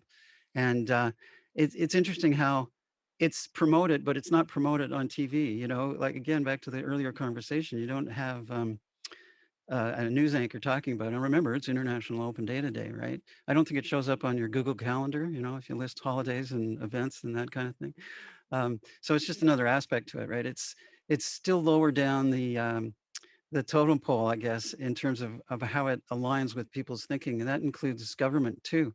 Could have media releases gone out from the cities and that kind of thing? There's a lot more to be done, but I think while we're talking Open Data Day, there's a lot of really good that's happened, right? It's the whole view. Is it all negative or is it all positive? And it really aligns somewhere in the middle, right? There's so many good things that are happening, and so many different things going on around the world too that we're not really aware of, perhaps because locally we think about it. And it was actually at a CODS event, the last live one, where some of the speakers were talking about how lucky we are really in Canada when you think worldwide how little information is being shared through governments or institutions even. And we're very fortunate, I think, that we have as much as we have. So I think we should be thankful for that. And by no means, though, stop the lobbying, right? Because I think the more you ask for, the more you're likely to get. If you just sort of stop and say that's it, it'll never happen. But I do think it's, it's on a day like this, it's time to ponder sort of where we are and where we could be, but also take a look at the good side of it, right? And I think there's been so many things. And to that end, I wanted to show a clip of an interview I did with a guy by the name of Feng Gao, who was really one of the beginning individuals who began the Open Data Initiative in China. And as I said, right at the top, China isn't doing anything today. And if you look globally or what's going on around the world and where China fits in the continuum and some of the events going on in China, it's not surprising to me that they're not celebrating Open Data today. But what surprised me back in 2017 was that they had an initiative at all. And this goes back even before that. So I'm going to move back to our YouTube, bring that up. And we'll just show this clip. It's just really how it began. So this is a segment of a longer interview, which is quite interesting, and I'm going to do more with it. And I've kind of lost touch with Fang, which I'm a little worried about. But anyway, here's the interview I did, starting with a question around open data. Anybody else in your sphere of reference here in China that was thinking along the same way, or did you feel very much alone? Yes. When I first come back, I think quite alone. I think when I first came back in 2013, I don't know who else actually doing open data in this country. And in 2014, I happened to know some folks because of the work I've been doing in China on social media. Where I set up an account on Weibo. It's called Open Knowledge Foundation China Group, and I did a lot of things on promoting what is open data. There's interesting case studies from, say, World Bank, Sunlight Foundation, many different blogs. I translated them back into Chinese and let people read it. And I started called followers on the Weibo. And the folks, some of them are journalists, some of them are IT guys, some of them are researchers, and I started also receiving private messages from them. They would just say, "Oh, Fan, who are you actually? Why are you doing these things? What is actually open data, and where we can find open data in this country?" So we start actually chat with each other, communicate each other on what's the problem you see in your domain, saying how close data prevent you from doing more good things. And it's very interesting in 2014 February on the day of Open Data Day. I worked with a couple of fellows I know privately to form the Open Data China as a network. So interesting, eh? I think it demonstrates a number of different things too, how similar the initiative there started as to our initiatives. Oh God, sorry, I'm going to stop that. Yeah, and I think it just demonstrates the commonality we have really around the world, and even with different political systems and so on, there's still an impression of need for data. And this is based in Shanghai, where Fang lives. And if you look about their transportation initiatives, things like that, all that data more or less has been released. And they've got something like 29 million people in Shanghai alone, just one city. So, you look at Toronto with 4 point something million. Uh, we're progressing, but it's going to take a long time before Toronto is ever 29 million large, right? So Shanghai has kind of had to deal with a lot of the issues of getting around the city, and the data has been really, really, really helpful in that regard. So I think it's appropriate on Open Data Day to just illustrate that we're not really unique in that sense that we're doing open data, but so is the rest of the world. And it's interesting to compare what's going on and some of the different insights, different capacity to deliver data. And one thing I've noticed in common in talking to people, and I'm interested in your viewpoints, both Tracey and Richard, when you speak to people, often we tend to think we're doing the worst job. And, you look at something going on in the Philippines and you say, wow, man, I wish we were doing that. But the person you're talking to will say to you, oh, but I thought what was going on in Canada was so much better than what we were doing, right? It shows the perspectives. And we can all learn from each other, I guess, is where it comes down to. And that's why being more in the loop at least finding out what's going on. And I hope what Good is trying to offer and what CODS is trying to offer, Open North and so on, about their insights and experiences. Richard, you have a podcast, for example, where you've talked to people globally. All of that's really good. So I'm just curious whether you tend to agree with that or you'd have a differing opinion. Okay. I think, I mean, depends how you measure, number one, right? So I just put a link into the Open Data Index. I'll put in, maybe while I'm talking, Richard, you can find the Open Data Barometer. That's the other way that we measure and compare and contrast. Another one is who signed on to the Open Data Charter, the Global Open Data Charter, which is also really interesting. So those are different ways that we assess the Open Government Partnership. It's growing, and who's coming in and who they're helping out to develop these things. Thanks, Richard. So there's all kinds of different ways to assess and measure. Mostly these are instrumental measures, right? Mostly from the technological parameters. But it's also in what people can do with these stories. So, you know, are we going to count how many data sets and how many portals? Or are we going to say, how many conversations can you have in government to make the world a better place with the use of evidence-informed data, information, you know, giving data legs so that you can produce knowledge and change the world. Yeah, exactly. So these are, and this is a very good measure. The folks who put this together are very, very good at what they do, and they're taking a very nuanced approach to assessing how people in different governments around the world are making their data more available. So I think we are doing poorly or badly or well compared to whoever. I think we're probably okay. We rank high on some measures, we rank low on some other measures, but we're also not in a place where we're experiencing extreme human rights issues, extreme corruption issues, and the impetus and the drive is very different.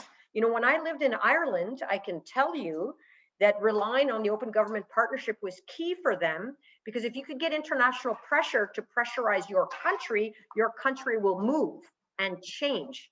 If you're living in Romania, if you're living in Russia, or if you're living in the Philippines, or if you're living in China, these places, depending on the politics that you're talking about, there's a different drive to open data and to make things public. Russia, for instance, has a great open data program, but let me tell you, it's a little tricky if you're a journalist trying to have a freedom of information type of conversation or a freedom of speech conversation, as we've seen in terms of how journalists have been attacked around the world. So in different parts of the world, there's a different cost to being open, and opening your data is not enough, right? You need to open data, you need to open freedom of speech, you need to have freedom of conversations, you need to have freedom of expression, you need to have freedom of information from your information officers, you need to have a free press.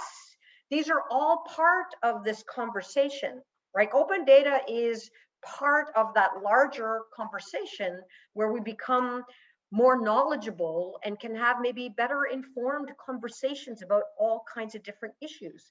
So because we rank quite high on freedom of expression, we're low on corruption, and all of these other kinds of things, we're doing quite well.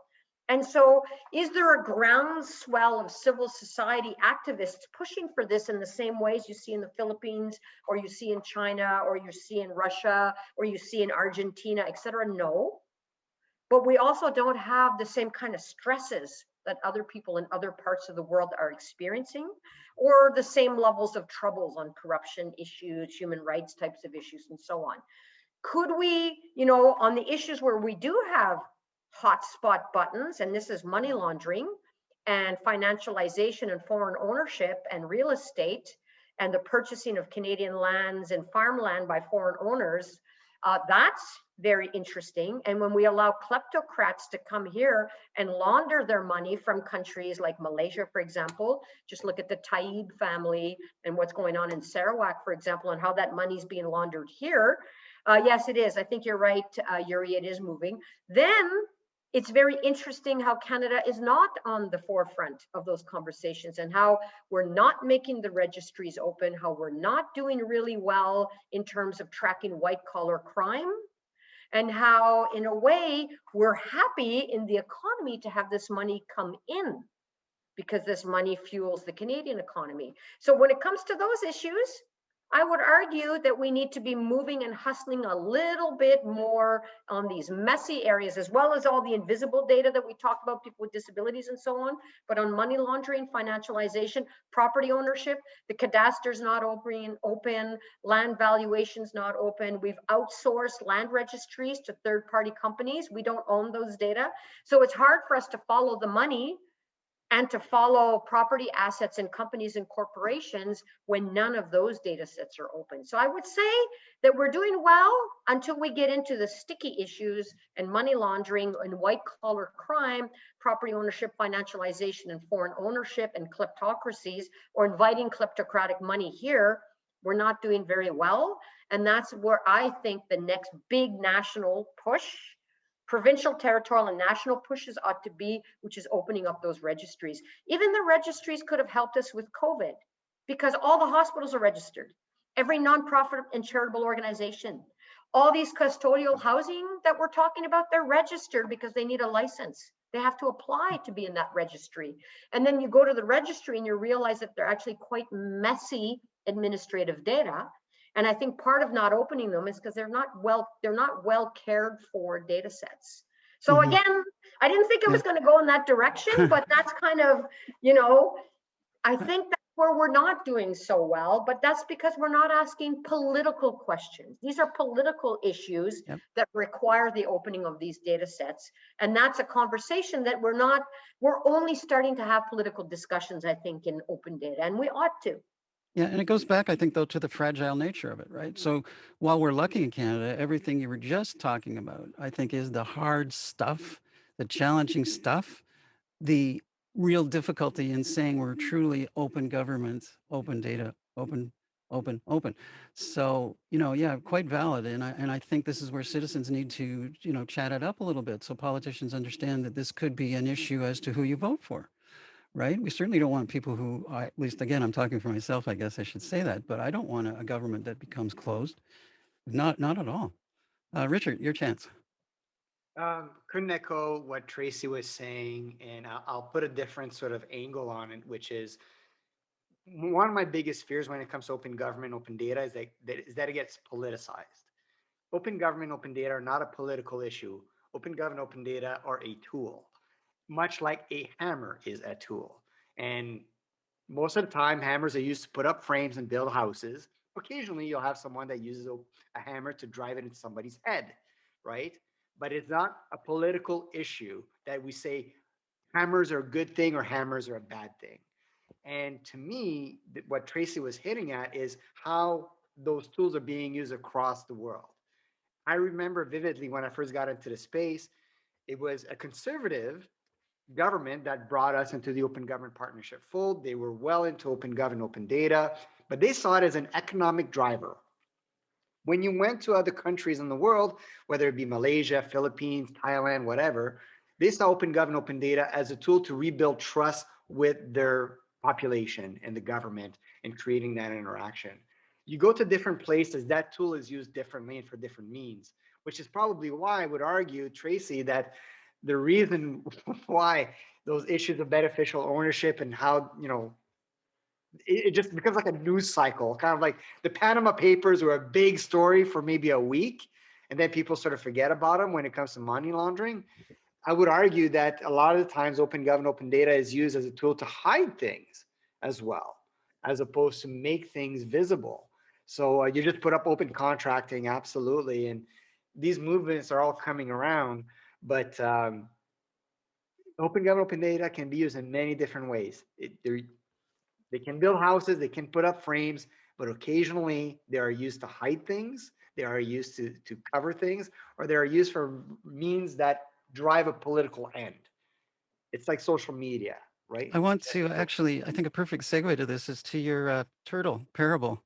So I'm going to run that for people because this talks about the sort of the slowness, I guess you could say, and other aspects. So let's run that.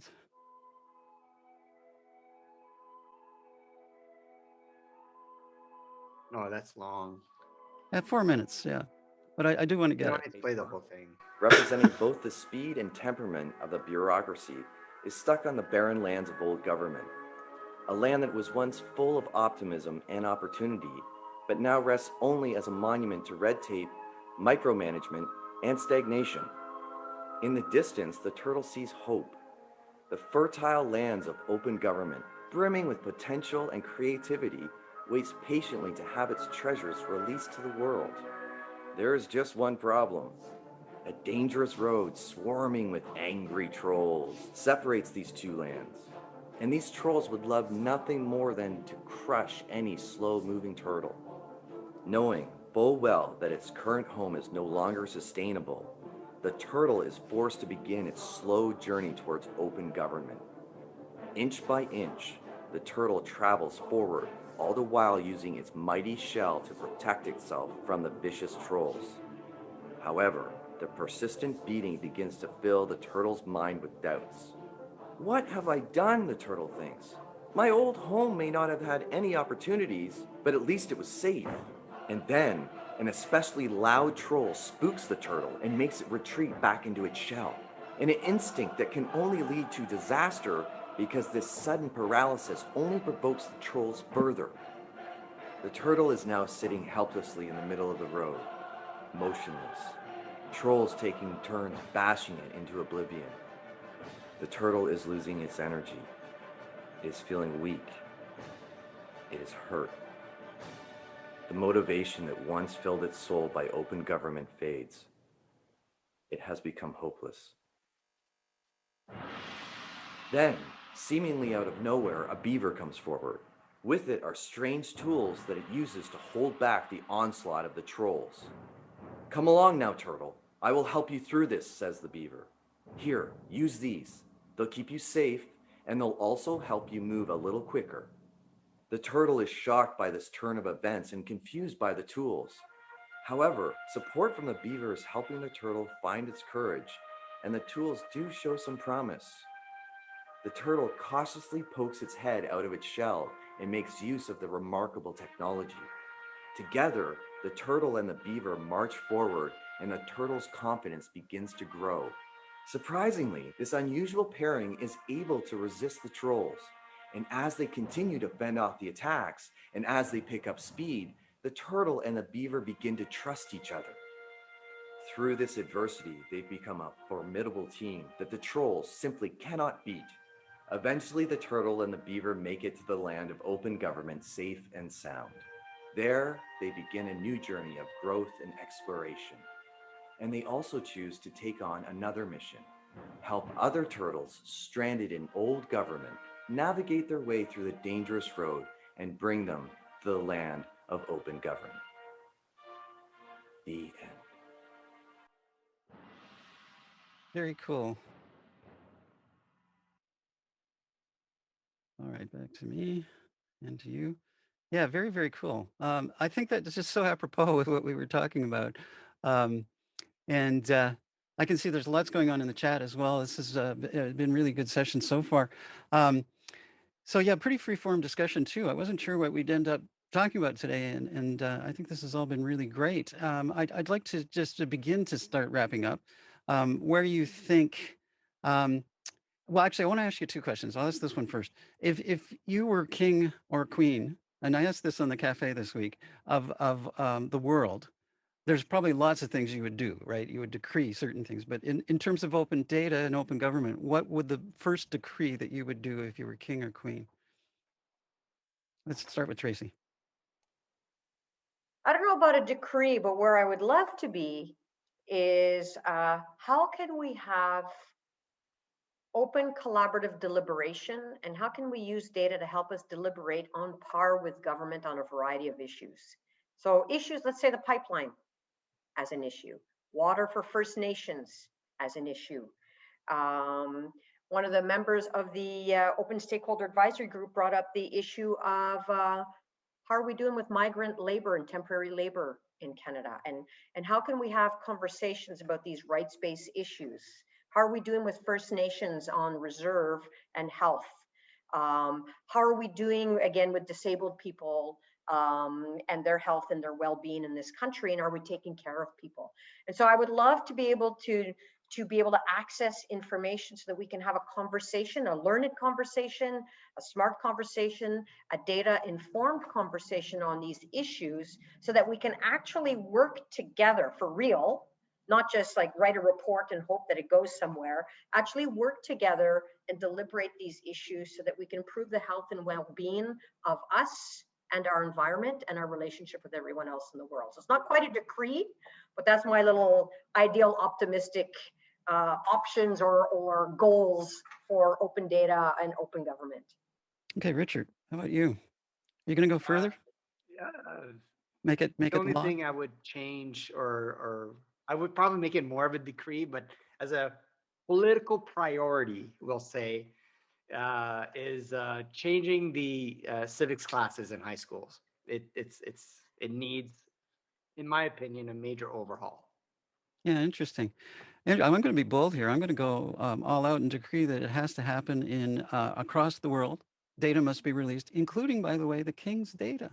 Because one of the impediments I think you find often with open data is, it's good to release all this stuff, but when it comes to tracking your spending or a little closer to home, there's maybe some resistance, and I think you need to set the tone. So if you are king or queen or in between, it makes sense to release your data as well. So I think that's an important caveat right there. Next question, I just wanted to find out if for you to rank open data. Again, I asked this in the cafe on Tuesday. 1 being just awful, 10 being fantastic. And you should identify whether you're talking the world here or just in our local neck of the woods. But what ranking would you give it? Open data as a whole? Well, again, it's open data, an initiative, but you need to clarify whether you're talking like, say, Ontario or Canada or the world, and give it a rank. So your choice on status of how broad you go. Yeah, I think a lot of it's like we're like Tracey hit the nail on the head earlier, which is we're so good in some parts, really terrible in others. Um, I think I'm gonna defer, or at the very least, qualify my answer by saying no comment. No, you can't It's like a pass. British detective show, new Yeah, comment. you can't pass. It's like a game show. You pass, you don't get the money. Okay, New comment. Tracy, it goes to you I would then. say cities are doing, like bigger cities that have resources are doing quite well. Like, as you know, do we have everything we want? No, but they're doing really quite well. I mean, I've been impressed with seeing the progress at the city level because there's a lot of really good collaboration there. Needs to shift into smart cities and other things. That's not bad. Provincially and territorially, it's all over, but a lot of that has to do with resources too, right? New Brunswick and PEI and Newfoundland and Northwest Territories, although Northwest Territories is doing interesting work, is not the same as Ontario in terms of resources and people. So it's uneven at the provincial and territorial level, and it depends how many resources, et cetera, you have. At the federal level, there's a lot of really interesting technical stuff going on under the radar that not everybody gets to see in terms of setting it up. So if I would give the cities an 8.5. Interesting. Yeah. Cities. I want to be In your relative student. terms, I want to be one of qualify. your students. Feel great. Give me A's everywhere. Right? But I'm like nonsense, right? This is like a question that none of us can really answer.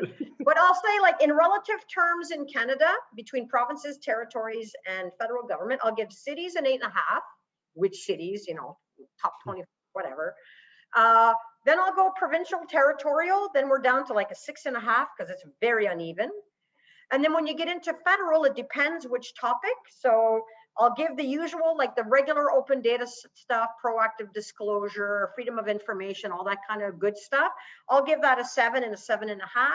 But I will, when it comes to white collar stuff, beneficial ownership, corporate registries, land registries, although that's provincial and territorial. So maybe I have to bring the provinces down again a notch because of that. Then we go down and we bring it down to a 6, 5.5, which is like all subjective anyway, because it's a subjective question, right? Well, actually, the reason I ask it is, using sports as a bit of an analogy, right? They often rank the teams. Like you'll see the Maple Leafs, up to this point in the season, Marner gets an A, so on, right? But it really is relevant who's doing the ranking, what are the criteria for the ranking. I think it raises the question for open data initiatives to have a bit of a plan that also includes making some kind of assessments, right? Where you are, what is it you want to achieve? Did you achieve it? How many more years do you need to achieve it?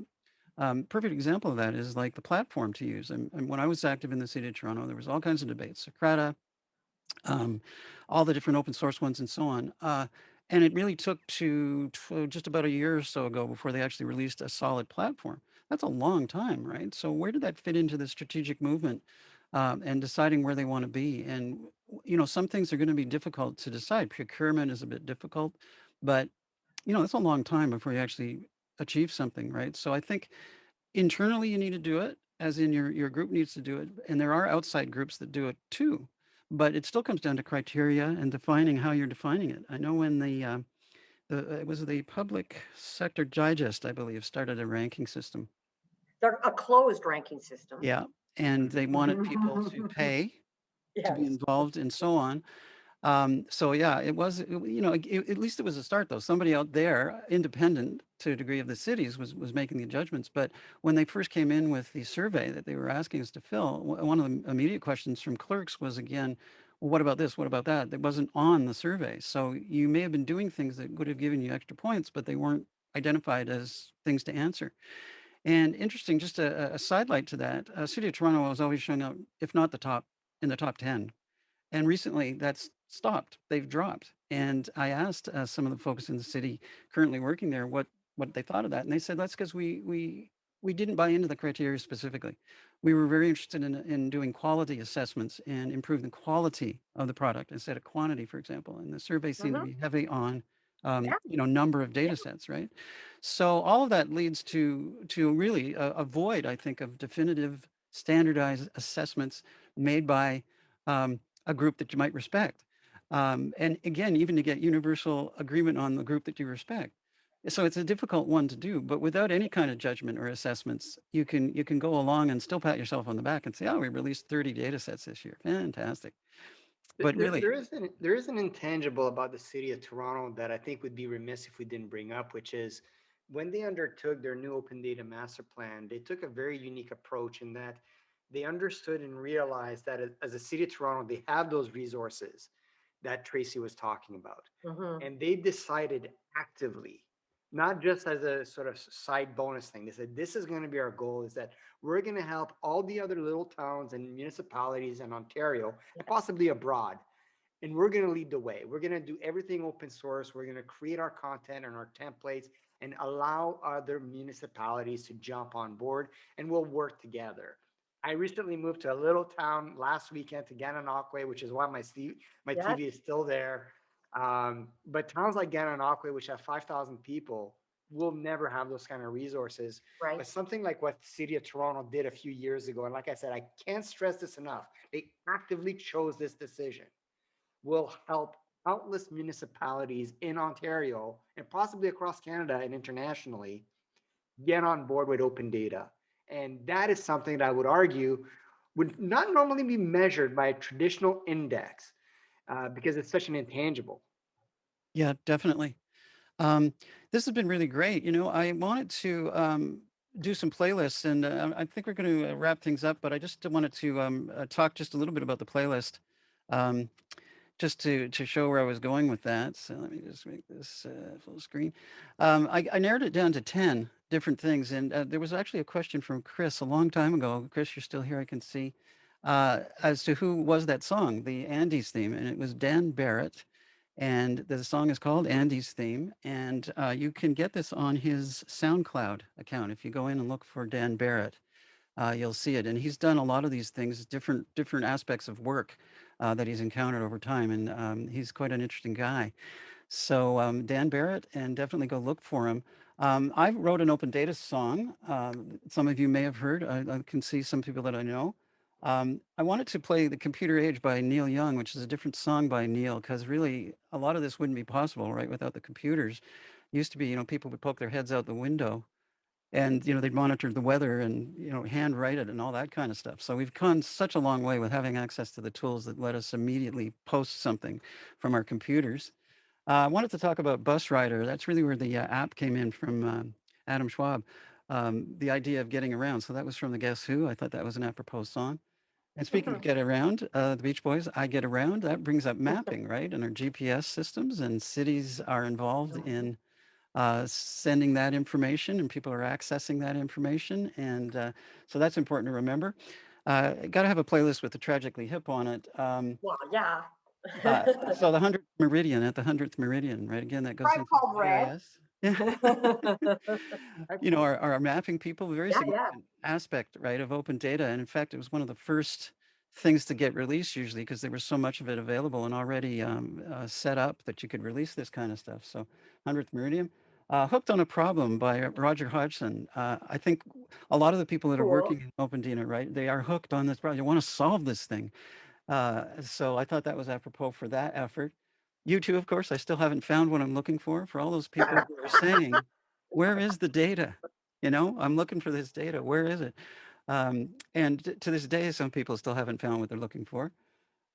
Back to Square One is a song by Ian Thomas. It's a real Canadian biased playlist, isn't it? But yeah, sometimes you'll have to go all the way back, right? You know, you've looked and you've got some stuff and you thought it had some possibilities, but it turns out you need other data sets or whatever, right? It's incomplete. And finally, Peter Gabriel's "Don't Give Up." The idea of hanging in there, right, is really going to be significant because there's a joke around the inventor of 7-Up wasn't the original person. The original dude, you know, it had a 1-up and a 2-up and a 3-up, and you know, he got to 6-up and he gave up, but he was really close, right? So some other person took it over, and that's when you had 7-Up, the soft drink. So yeah, don't give up, right? That's the basic premise there. So that's our playlist. You won't find Dan on Spotify or any of those things because he hasn't pushed them up. And I haven't done that with the Open Data song either, but it is on our GoodTube channel if you're interested in seeing that. So it's been a pleasure talking to you folks. We have Tracey and Richard, of course, who are still with us. And thanks to Paul Connor. And Paul has had to leave us because he's getting set for his CODS thing coming up right now. So if you're interested in the CODS event that's coming up, and you need to go to the Canadian Open Data Society website. So with that being said, I'm going to just roll quick credits for us, and then we'll end the meeting. But once again, thanks to you, Tracey and Richard. Really appreciate it. Thanks for the attendees who hung in. We have had some drop off, which is to be expected, but for those who hung in right to the end, that's just awesome. Really appreciate it. Things are coming up for good with our next webinar in April, which more information will be coming, and we plan a cafe just ahead of the conference, which is coming up in May. So lots more information coming from us. And I just want to say again, good luck on the hackathon tomorrow, Tracey. Looking forward to seeing that. So Come join us. Thank you. We'll just end with Dan's song right here. Open the data, save the world. Open the data, save the world. Open the data, save the world, save the world. There we go. Thanks again, folks. That's a wrap. Have a great Open Data Day, everybody. Bye for now. Happy Open Data Day. Ciao. Bye, guys.